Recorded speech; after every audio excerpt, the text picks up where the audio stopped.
Hello guys, welcome to another session. In this session, we'll learn about the peritoneal cavity. In the previous session, we have learned about the peritoneum, how it covers different organs, right? Today we'll know about peritoneal cavity. The peritoneal cavity is a single continuous space between the parietal peritoneum lining the abdominal wall and the visceral peritoneum enveloping the abdominal organs, right? Peritoneum has got two layers, parietal peritoneum, right? And this one is the visceral peritoneum. I'll show you. You see, so this is the abdomen. So what you're seeing is peritoneum, okay? So the selected structure is parietal peritoneum, okay? So the parietal peritoneum is lining the anterior abdominal wall, right? So that is parietal peritoneum. And this reflected structure is visceral peritoneum. Visceral peritoneum lights the internal organs, okay? Except the retroperitoneal organs, right? So if you see from front, so all of the blue structure is, that is behind the parietal peritoneum, right? This is parietal peritoneum and this one is visceral peritoneum, okay? The space between the parietal peritoneum and visceral peritoneum is called as peritoneal cavity. Usually it is collapsed, okay? It is a single line. It consists of greater sac, which is the main peritoneal cavity surrounding the most of the abdomen and pelvic viscera, and the lesser sac, which is also called as omental bursa, which is a small diverticulum situated behind the stomach and less omentum and in front of the pancreas. We'll see more of it.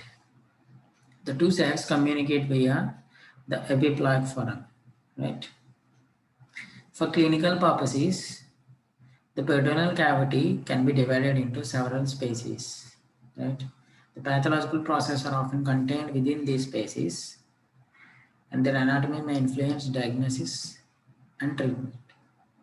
It is useful to divide the peritoneal cavity into two main compartments: supra-mesocolic, right, often called as supracolic, and inframesocolic, often called as infracolic, which are partially separated by transverse colon and its mesentery. So, peritoneum is supra-mesocolic and inframesocolic, right?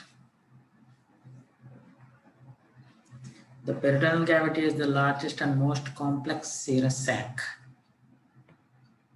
It is the largest. In male, it is a closed cavity. We have already seen this, but in female, it communicates via with the exterior through the ostia of uterine tubes, uterus, and vagina. Therefore, the pelvic infections are common in the females, right? You have to remember this. Coming to the supramesocolic compartment, I'll show you one thing. You see, this is the peritoneal cavity, right? This is the peritoneal cavity. See, this is the infracolic part, and this is the supracolic part, right? Selected one is supracolic or phrenic part. This one, the lower part is infracolic part, right? We will restrict to this 3D representation, right? The supracolic compartment lies between the diaphragm and the transverse mesocolon, right? So if you see the this part, right? Superior part is supramesocolic, right? The diaphragm and transverse mesocolon, right?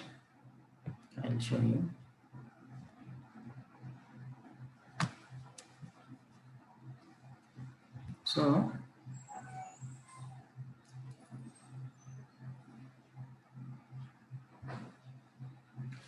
So this is supramesocolic. This is inframesocolic, right?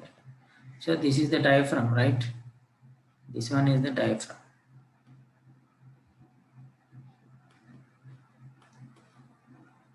This one is the diaphragm, right? So here around this is the transverse mesocolon, right? Transverse mesocolon. So the space between the diaphragm and transverse mesocolon is called as supramesocolic, right? Supramesocolic part, and it has parts. Okay, it has divided parts. We'll look at that. The right, and again it is divided into right and left, right? We have already seen that. You see, this is the right one, right? This is the right supracolic and this is the left supracolic. Again, this right supramesocolic divided into right subphrenic space, right subhepatic space, and the lesser sac, right? Right subphrenic, right subhepatic, and lesser sac. The left supramesocolic space is divided into left subphrenic and left perihepatic spaces. These spaces usually communicate but may nevertheless be sites of localized fluid collections. Coming to the right subphrenic space. The right subphrenic space lies between the diaphragm and the anterior, superior, and right lateral surface of the right lobe of the liver, right? So this is the right subphrenic space, right? So here lies the liver, right? This is the right subphrenic space, and this is the left subphrenic space. It is bounded on left by falciform ligament, okay, and posteriorly by the upper layer of the coronary ligament. You have already seen these ligaments in the previous class. Because of the clockwise flow of peritoneal fluid, so peritoneal fluid flows like this, right, clockwise. The lower abdominal fluid from lower abdominal pelvis, it is relatively common site for infected fluid collection after perforated appendicitis and duodenal ulcer. If the inflammation of appendix bursts into peritoneal cavity, this is the usual structure where there may be a fluid collection, right? And also in the duodenal ulcer.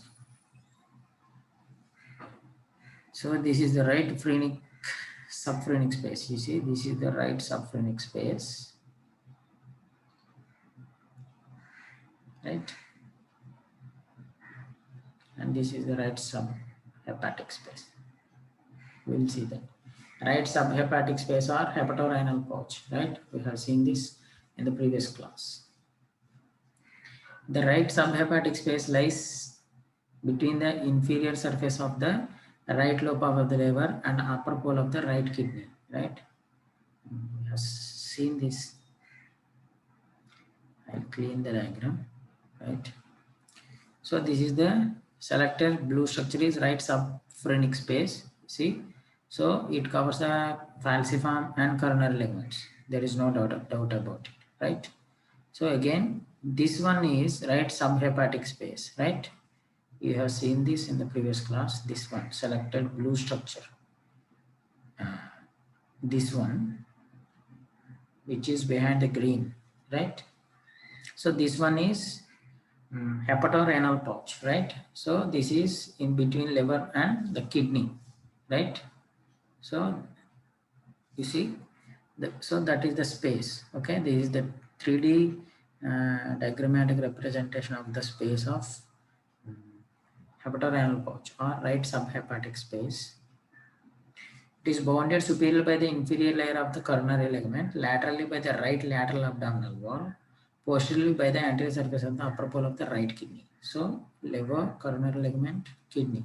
Inframedially by the hepatic flexure, transverse mesocolon, second part of duodenum, and part of the head of the pancreas, right? So, the structure surrounding those location, that location. In the supine position, the hepatorenal pouch is more dependent than the right paracolic gutter. It is site where pathological fluid collection may develop. We have already seen this, right? So this is the hepatorenal pouch. In the this is the supine position, right?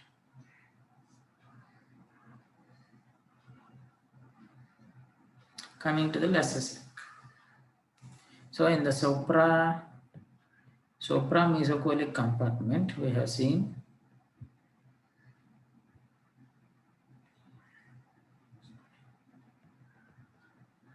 supra-mesocolic compartment is again divided into right and left. Okay, in the right we have three. Okay, right subphrenic, right subhepatic, and lesser sac. In the left we have left subphrenic space, which is again divided into left hepatic, perihepatic space. We will see that, and anterior and posterior spaces. Okay, so this is the grand plan you have to remember. Coming to the lesser sac is also called as omental bursa, is a divertic limb of the peritoneal cavity behind the stomach, right? It communicates with the greater sac through the slit-like aperture called epiploic foramen of Winslow. Boundaries: anterior wall from above downwards. It is formed by caudate lobe of the liver, lesser omentum, posterior surface of the stomach, and two layers of the greater omentum. If you see the lesser sac, you will remember that, right? So that one is the lesser sac. Okay, from posteriorly, that is the lesser sac. Okay, from it is not possible to. Okay, so that is the lesser sac.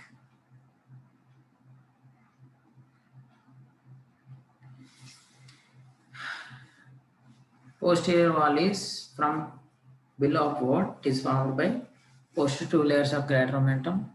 Structures form the stomach bed. Okay, this is the important. So whatever the structures form in the stomach bed forms the posterior wall of the lesser sac, except spleen. So the parts forming the stomach bed are transverse colon, transverse mesocolon, pancreas, upper part of the left kidney with suprarenal gland and diaphragm. All the structures formed in the stomach bed are separated from the stomach by a lesser sac, except spleen, which is separated from stomach by greater sac. You have to remember that, right? So here comes. So this one is the lesser sac, right? So this is the anterior boundaries, and this is the posterior boundaries, right? Anterior boundaries are liver, right? Two layers of lesser omentum, sorry, greater omentum, right? Two layers of greater omentum, and this is the posterior layer of greater omentum, transverse colon, duodenum, right? Pancreas, all of these things. So these are the boundaries, and again you have, see, this is the inferior vena cava, right? This is abdominal aorta. So here lies the lesser sac, right? And this is the epiploic foramen. You see, arrow in epiploic foramen. So this is lesser sac is an opening, right? Opening with a free edge of peritoneum, right? Which is open via epiploic foramen, right?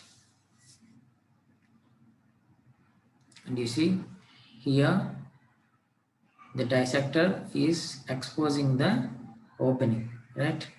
So this is epiploic foramen, and you are looking at omental bursa lesser sac, right? You see all of this is lesser sac.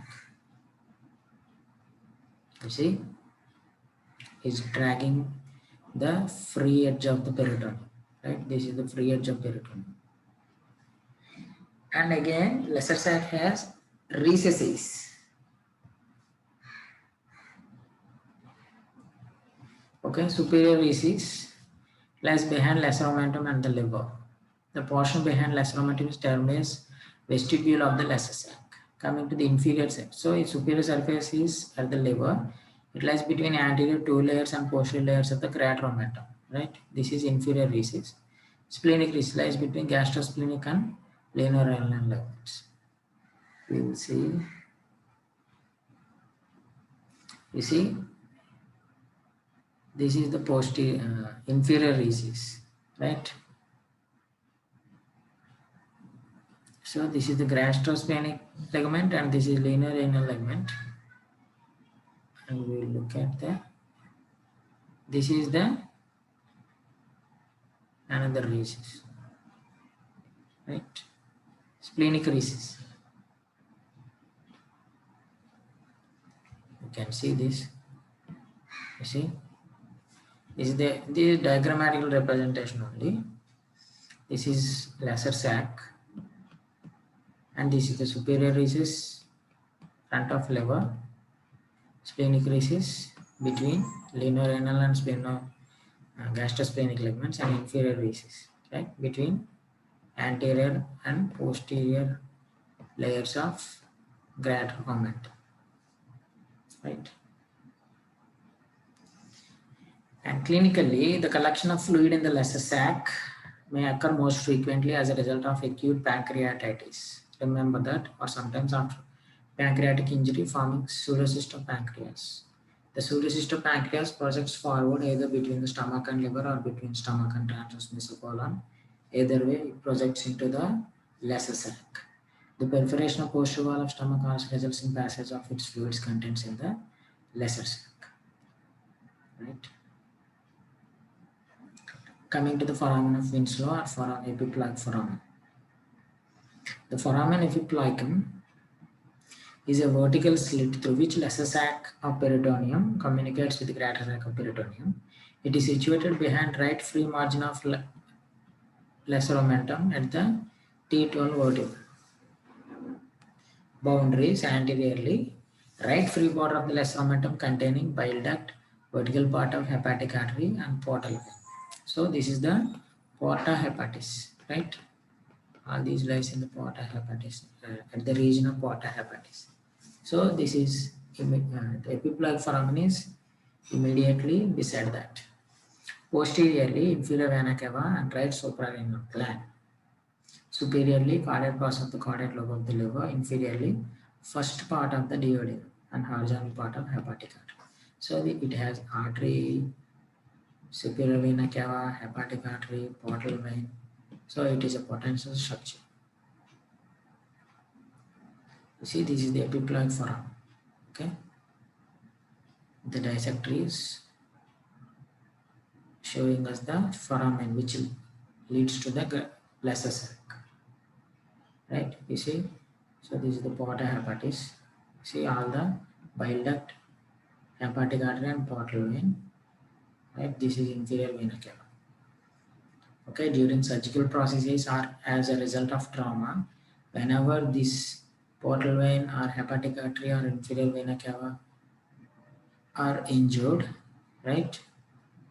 This is the space. This is the place. You see, rapid control of the hepatic artery and portal vein can be obtained by compression of the free edge of the lesser omentum, okay, which is covering the epiploic foramen, which is potentially useful technique in liver trauma and surgery, especially in cholecystectomy surgery, right?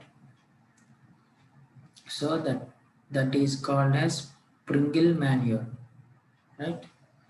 And also some loop of the small intestine may herniate into the lesser sac through foramen epiploicum, producing an internal hernia. It is called as internal hernia, which cannot be reduced, right? Coming to the left subphrenic space, you see, that is lesser sac. So we have covered the right side part of supramesocholic part, right? This is the right supramesocholic coming to the left supramesocholic, right? So left supramesocholic containing left subphrenic space, left subphrenic space. The left subphrenic space lies between the diaphragm, anterior and superior surface of the left lobe of the liver, anterior superior surface of the stomach, and diaphragm of the surface of the spleen. Okay. So this is the left subphrenic space. Okay.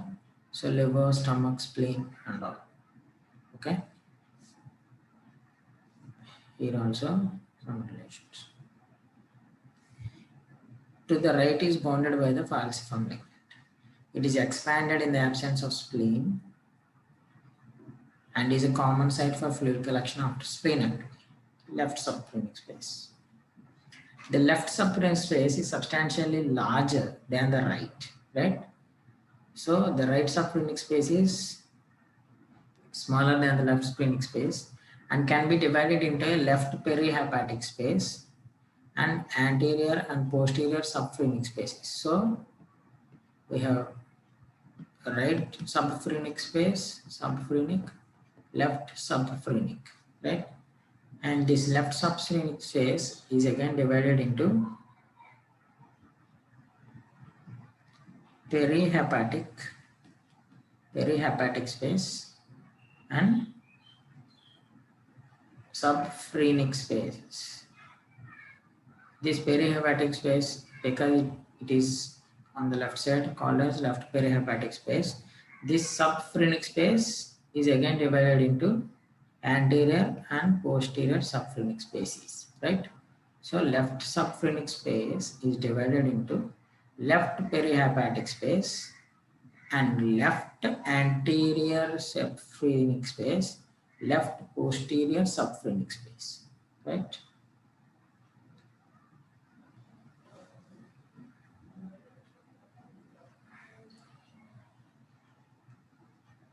That is splenorenal recess.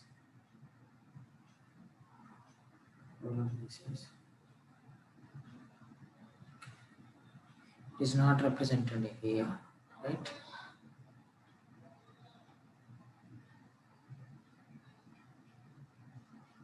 You see, that is the left perihepatic space. Okay. The whole blue structure selected one is perihepatic space. Right. The left anterior subphrenic space is large and lies between the superior and anterior lateral surface of the spleen and diaphragm. Inferiorly and medially, the space is bounded by phrenicocholic, splenorenal, and gastrosplenic ligaments. So all the structures present at that location. The phrenicocholic ligament partially obstructs the flow of fluid from left paracholic gutter, which may explain why left subphrenic collections are less frequent than right subphrenic collections after lower abdominal pelvic surgery. The left subphrenic space is relatively common site of fluid collection after upper abdominal surgery, particularly surgery involving spleen and distal pancreas. The left posterior subphrenic space is small and lies between fundus of stomach and diaphragm above the origin of the splenorenal ligament. The left perihepatic space is sometimes divided into anterior and posterior spaces, right? The left anterior perihepatic space lies between anterior superior surface of the left lobe of the liver and diaphragm. You can clearly see here.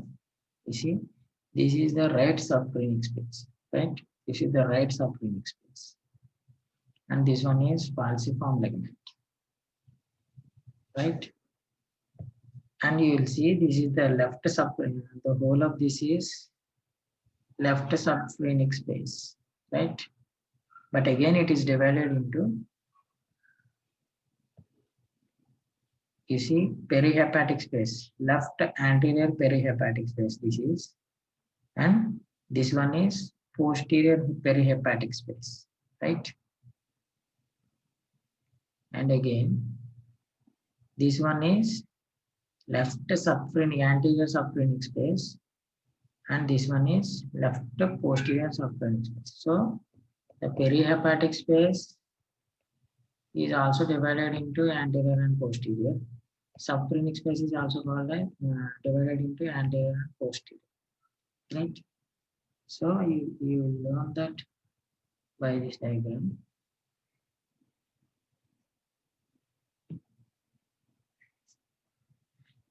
Go through the diagram, you will understand. And the left subphrenic space is divided into left anterior perihepatic, left posterior perihepatic, left anterior subphrenic, left posterior subphrenic, right?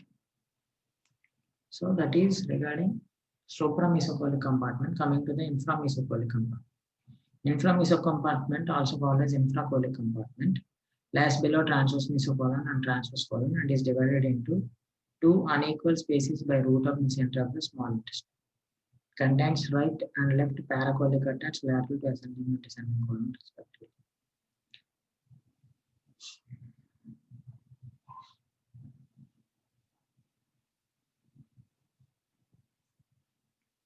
You see? So this is unequal, right? So this is the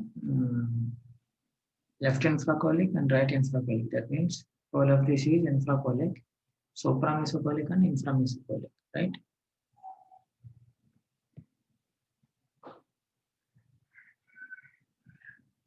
So this is infracollic compartment, right?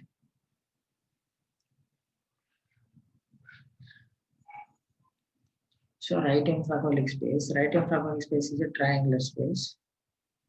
It is smaller than left sided counterpart and lies posterior and inferior to the transverse colon and mesocolon to the right of the small intestinal mesentery. The space is narrowest inferiorly because the attachment of the root of the mesentery of the small intestine lies well to the right of the midline. Right. Coming to the left infracollic space is larger than the right. It lies posterior and inferior to the transverse colon and mesocolon and to the left of the mesentery of the small intestine.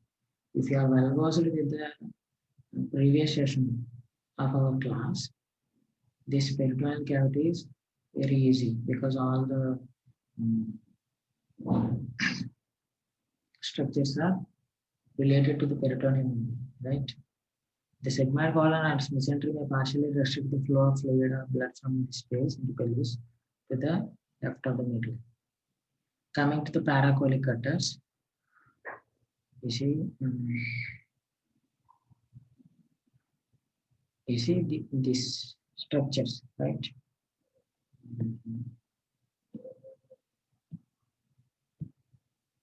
So this one is the left infracollic, left supracollic, right is infracollic, right? So this small structure, right, that is paracollic gutter, and this one paracollic gutter, right and left paracollic gutters, right? So this is not.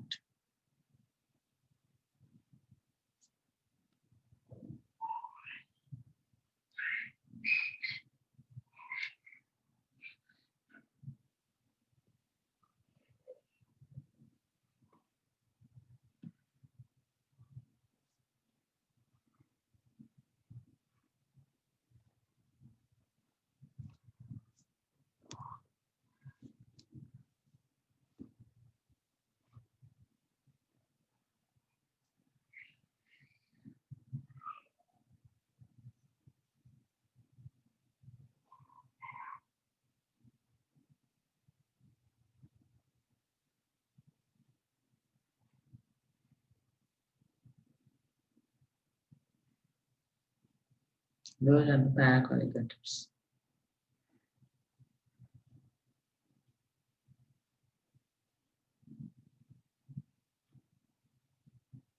The paracollic gutter, the right and left paracollic gutters are peritoneal depressions on the posterior abdominal wall alongside the ascending and descending colon respectively.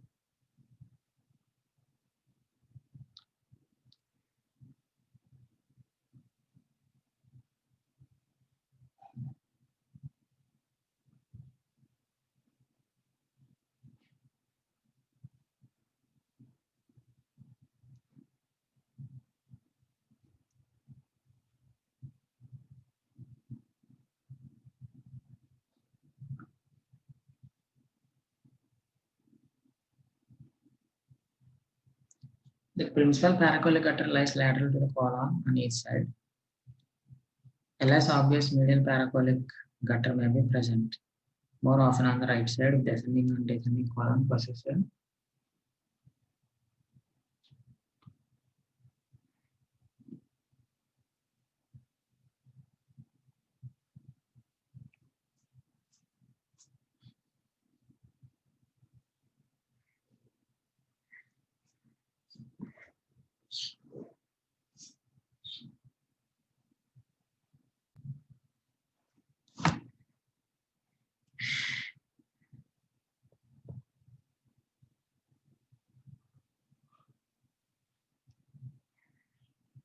In supine patients, infected fluid from the right iliac fossa may ascend in the gutter to the right subphrenic space. In erect or semi-recumbent position, fluid from stomach, duodenum, or gallbladder may run down the gutter to collect in the right iliac fossa, mimicking appendicitis. The right paracolic gutter is deeper than the left, which together form parietal barrier provided by the phryncocolic ligament. May explain why subphrenic collections are more common on the right. Coming to the recesses.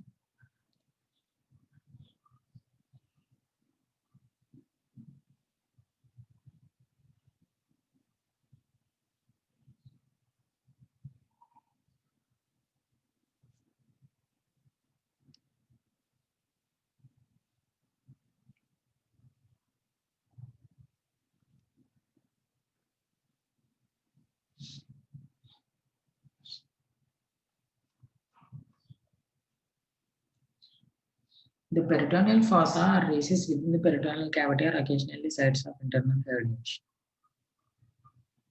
If a loop of intestine becomes stuck in fossa or recess, the bowel may become obstructed or stranded from constriction at the entrance to the recess. The contents of the peritoneal fold forming the fossa or recess must be considered when repairing such a hernia. Right? So different recesses are lesser sac and duodenal recess. Duodenum has different recesses: superior duodenal recess, inferior duodenal recess, paraduodenal recess, and retroduodenal recess. And there is duodenal jejunal recess and mesenterico-parietal recess. Right? See, superior duodenal, inferior duodenal, right? Retroduodenal may not be obvious. Coming to the sacral recess, there are different sacral recess: superior ileocecal recess, inferior ileocecal recess, and retrosacral. You see, this is the superior ileocecal recess, and this one is the inferior ileocecal recess, and this one is the retrosacral recess. And those are the different recesses. Okay. With that, we'll end the peritoneal cavity. If you have any doubts, let me know.